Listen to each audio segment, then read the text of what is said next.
itu juga untuk running second term untuk menjadi gubernur Jawa Timur itu didukung PKB gitu ya. Menjadi wali kota di Pasuruan itu juga didukung PKB gitu. Nah, tapi memang ya politik itu kan susah untuk berterima kasih walaupun sudah didukung gitu ya, kadang-kadang juga apa istilahnya ya. Ya tidak inilah, kalau bahasa kasarnya itu berkhianat, tapi saya tidak ingin mengatakan kata-kata khianat itu gitu. PKB itu punya basis komunitas yang sudah berakar kuat. Kalau menurut saya kemenangan ini luar biasa, artinya dengan konsolidasi struktural PBNU pun juga tidak mampu menggeser gitu ya, tidak mampu menggeser kekuatan komunitas Nahdien untuk mendukung PKB. Itu saya pikir NU ke depan jangan dipakai lagi lah untuk mengkonsolidasikan urusan cawe-cawe politik seperti ini gitu loh. Artinya sudah konsisten, PBNU itu adalah as-siyasatul ulya gitu ya. Yang bukan lagi sekedar menjadi broker-broker politik. Saya pikir tepat apa yang disampaikan Cak Imin itu. Nah, broker ini kalau komunitas atau Nahdiennya itu sudah maju, cerdas, ya, itu ditinggalkan broker itu, gitu. Nah, sekarang ini terbukti apa yang diomongkan Cak Imin itu memang betul. Broker-broker itu sudah sekarang ditinggalkan, tidak dihiraukan. Orang tetap pilih PKB, gitu. Baik, saya langsung ke Prof. Hanif Sagafur. Beliau adalah mantan ketua PBNU di era Kiai Said. Prof. Hanif, bagaimana Anda melihat ini antara relasi hubungan PKB dengan PBNU gitu ya?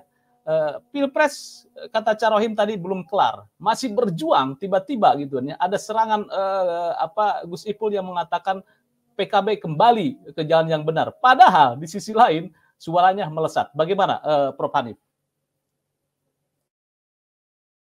Saya ini sebagai akademisi loh ya. Jadi gini, sebetulnya narasi negatif terhadap PKB dari oknum-oknum PBNU itu ya, dan beberapa Nahdien itu memang sudah dimulai sejak sebelum Muktamar NU di Lampung. Gitu. Jadi ada konsolidasi yang mencoba menarasikan hubungan negatif ya dari PBNU kepada PKB. Gitu. Nah, puncaknya itu adalah setelah terpilih, gitu loh. Setelah terpilih pengurus baru, ketua umum baru, itu sudah makin ini saja. Misalnya kata-kata Nahdien wajib berbahagia dan PKB sakarepmu. Nah, itu kadang-kadang muncul juga narasi-narasi negatif, misalnya sakarepmu milih PKB. Kemudian ada juga kata-kata bahwa PKB itu adalah bukan representasi NU dan lain sebagainya. Narasi-narasi itu mencapai puncaknya adalah setelah terpilih pengurus baru dan kemudian itu menjadi menarik dan terus disuarakan dan digemakan sampai kepada terpilih pemilu yang sekarang ini. Kalau melihat dari itu memang kadang terasa ada konsolidasi gitu ya. Konsolidasi, saya tidak tahu dari mana konsolidasi ini, dananya, sumbangannya, kekuatan politiknya, dukungan-dukungan dari luar dan lain sebagainya, sehingga pada akhirnya PBNU itu menentukan pilihan yang memang berdasarkan itu, berdasarkan pendukung-pendukung yang memang berkontribusi menggerakkan konsolidasi itu. Gerakan konsolidasi itulah yang kemudian membuat PBNU menentukan pilihan lain, ya, dan juga mencoba untuk ya kalau menurut saya dalam jangka panjang memang masih akan terus menjadi narasi negatif gitu ya terhadap PKB ini. Nah, kalau memang ternyata sekarang ini dengan masuknya Cak Imin sebagai cawapres bersama Anies Rashid Baswedan, kemudian berhadapan dengan pilihan PBNU untuk mengkonsolidasikan secara terstruktur, sistematis dan masif untuk memenangkan paslon tertentu, taruhlah 2 gitu ya. itu memang sudah direncanakan sejak awal gitu. Artinya sudah ada rencana memang untuk mendukung itu. Walaupun taruhlah misalnya orang-orang PBNU itu sudah taruhlah Gus Ipul ya, sebetulnya Gus Ipul itu juga untuk running second term untuk menjadi gubernur Jawa Timur itu didukung PKB gitu ya. Menjadi wali kota di Pasuruan itu juga didukung PKB gitu. Nah, tapi memang ya politik itu kan susah untuk berterima kasih walaupun sudah didukung gitu ya, kadang-kadang juga apa istilahnya ya tidak inilah, kalau bahasa kasarnya itu berkhianat, tapi saya tidak ingin mengatakan kata-kata khianat itu gitu ya, tapi karena memang logika politik itu bukan persoalan logika khianat tapi persoalan logika kepentingan. Selama kepentingannya terakomodir, diakomodasi, ya itulah yang dipilih gitu. Nah, disitulah kira-kira apa yang terjadi saat ini. Kalaupun ada kemenangan yang signifikan, misalnya luar biasa PKB saat ini, ya memang ini adalah perolehan 2 kali PKB ya, 2009 itu 2000 awal Gus Dur ya, masih Gus Dur itu luar biasa perolehan PKB, kemudian menurun dan sekarang ini adalah menaik luar biasa. Jadi dari 9, berapa perolehan PKB sekarang diperkirakan menjadi 12 ya, 11 sampai 12%. 9,6 ya. Nah, 9,6 itu dulunya gitu ya. Tapi kalau sekarang diperkirakan 11 sampai 12%. Artinya akan ada kenaikan 20 sampai 23. Berarti perolehan angka yang akan masuk menjadi ke DPR RI itu diperkirakan sekitar 81 sampai 82 kursi PKB. Nah, memang kemudian menjadi pertanyaan, kenapa gerakan struktural NU yang sedemikian kekeh untuk mengkonsolidasikan pilihan kepada capres tertentu, itu kok kemudian tidak serta-merta tidak memilih PKB gitu. Ternyata tidak. Artinya PKB itu punya basis komunitas yang sudah berakar kuat. Ya. Artinya tidak bisa digoyang karena pilihan capres. Gitu. Tapi tetap konsisten, dan itu pun warga Nahdien yang terbanyak. Gitu. Yang terbanyak dari 80% kursi dan 12% kemenangan PKB saat ini itu adalah karena faktor dari kekuatan PKB berbasis Nahdien gitu, bukan dari non Nahdien. Atau mereka yang memang dapat kutil efek dari capres cawapres Caimin menjadi cawapres gitu. Bukan, tapi karena memang basis akarnya itu adalah komunitas Nahdien gitu, yang memang dia pendukung PKB. Oleh karena itu, kalau menurut saya kemenangan ini luar biasa, artinya dengan konsolidasi struktural PBNU pun juga tidak mampu menggeser gitu ya, tidak mampu menggeser kekuatan komunitas Nahdien untuk mendukung PKB. Walaupun mungkin Caimin itu adalah capres, mungkin ada juga di antara Nahdien yang menganggap bukan saatnya. Kalau ada pertanyaan bagaimana kok bisa menang dengan kok yang menang Prabowo? Kemenangan Prabowo kalau menurut saya dukungan NU ya, struktural NU tidak signifikan mendukung kemenangan Prabowo. Artinya kalau tidak signifikan berarti itu adalah murni karena kekuatan dan konsolidasi kemampuan dari timnya Prabowo dan partai-partai pendukungnya. Loh, kok bisa begitu? Iya, karena memang Pak Prabowo ini sudah berinvestasi 3 kali untuk pemilu dan mengikuti pilpres itu. Jadi kalau jadi memang kecil struktural PBNU yang dikonsolidasikan untuk mendukung Pak Prabowo gitu. Maksudnya secara keseluruhan dari total perolehan suara Pak Prabowo. Jadi PBNU hanya menyumbang kecil, artinya efeknya tidak signifikan, walaupun pemilih dari Nahdliyin itu 51%, ya. Kalau Muhammadiyah itu adalah 45,4%, Muhammadiyah itu adalah memilih Pak Prabowo. NU itu diperkirakan 51-52%, Nahdliyin itu adalah mendukung Pak Prabowo. Tapi perolehan ini adalah tidak signifikan secara keseluruhan, gitu.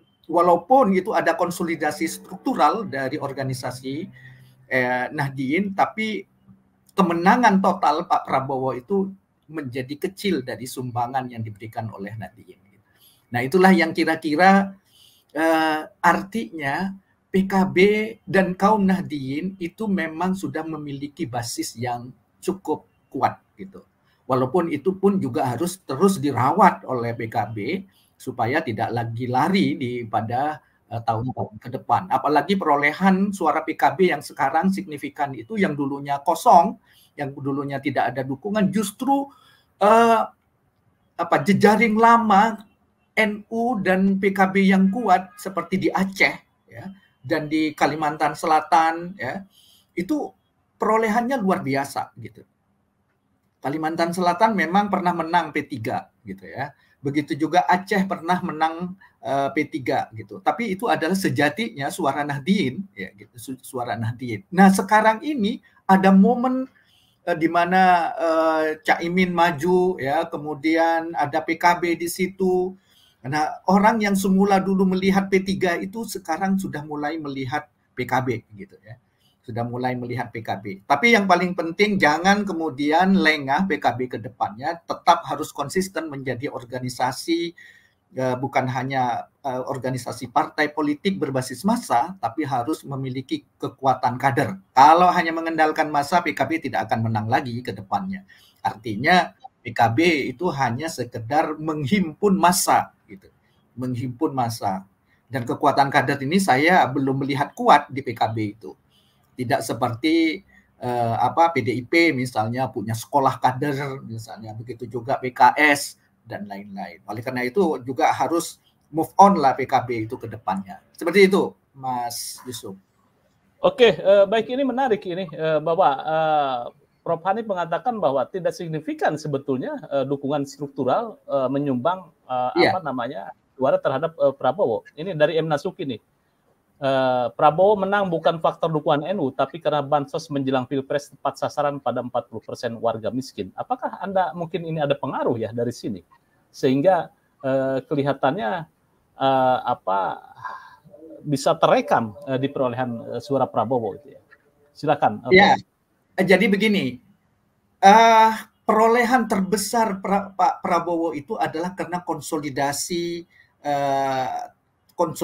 dari berbagai dukungan, ya, tim suksesnya, ya, yang tidak hanya sekedar mengkonsolidasi pemerintahan, ya, dan beberapa organisasi sayap dari tim suksesnya, itu yang justru yang memperkuat, gitu.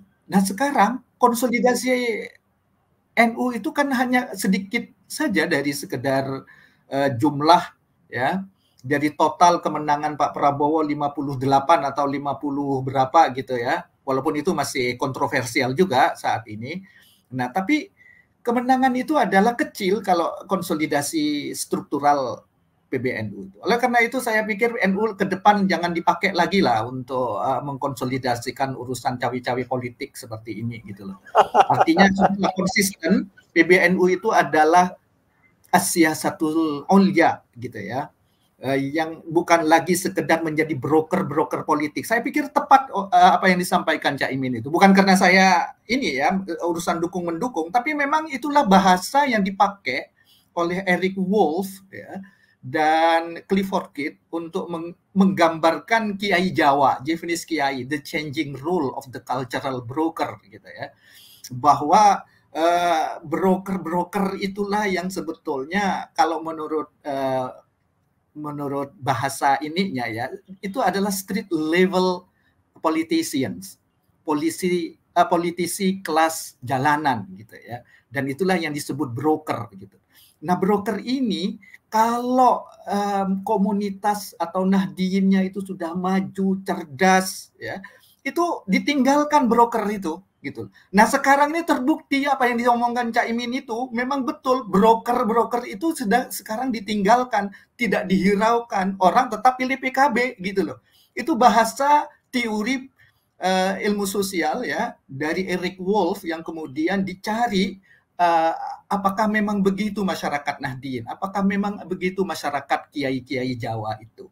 Artinya kalau memang betul broker itu memang bisa menghubungkan antara masyarakat ya, antara masyarakat Nahdliin dengan lingkungan yang lebih luas di luar dan atau masyarakat yang ada di luar dengan komunitas Nahdliin, itulah yang disebut broker. Broker budaya, cultural broker. Tapi ini disebut bisa dianalogkan juga menjadi bukan hanya cultural broker tapi political broker, broker politik gitu. Nah, broker politik ini kalau memang rakyatnya Nahdliinnya belum cerdas, memang bisa dikonsolidasikan untuk memilih pilihan capres atau partai tertentu. Tapi sekarang alhamdulillah ya, yang diharapkan dikonsolidir oleh kekuatan organisasi NU secara struktural ternyata tidak memiliki efek karena Nahdliinnya udah pada cerdas, udah pada pinter, sudah sudah tahu lah ini mana yang betul-betul konsisten untuk perjuangan Nahdliin. Saya pikir PKB tidak pernah meninggalkan Nahdliin, komunitas Nahdliin khususnya ya. Kalau urusan misalnya jengkebang politik ya itu adalah biasalah partai politik begitu gitu. Jadi Prof. Hanif ingin menegaskan bahwa PKB tidak pernah meninggalkan NU. Seperti itu ya, Prof ya? Kalau dari segi ini, jadi berdirinya PKB itu kan sebetulnya atas rekomendasi PBNU pada saat itu. Supaya mendirikan sayap politik yang memang di luar NU dan jangan menjadikan NU sebagai partai politik. Dan itulah yang kemudian bisa dilihat bahwa ya itu di luar NU gitu loh. Memang di luar, tapi bagaimana menyalurkan aspirasi politiknya Nahdliin ya tidak ada karena memang di anggaran dasar, anggaran rumah tangganya PKB itu kalau bahasanya itu bahwa dasar PKB itu adalah Islam ala ahlus sunnah wal jamaah. Memang ada partai politik yang seperti itu. Tidak ada kecuali PKB gitu. Taruhlah misalnya di bab terakhir dari ADART-nya PKB itu kalau nanti ternyata partai ini bubar, maka seluruh aset itu adalah akan dihibahkan kepada organisasi NU. Begitu bahasanya gitu. Jadi memang itulah hubungan historis yang diawetkan, yang dikukuhkan di dalam ADART seperti itu, Pak Yusuf.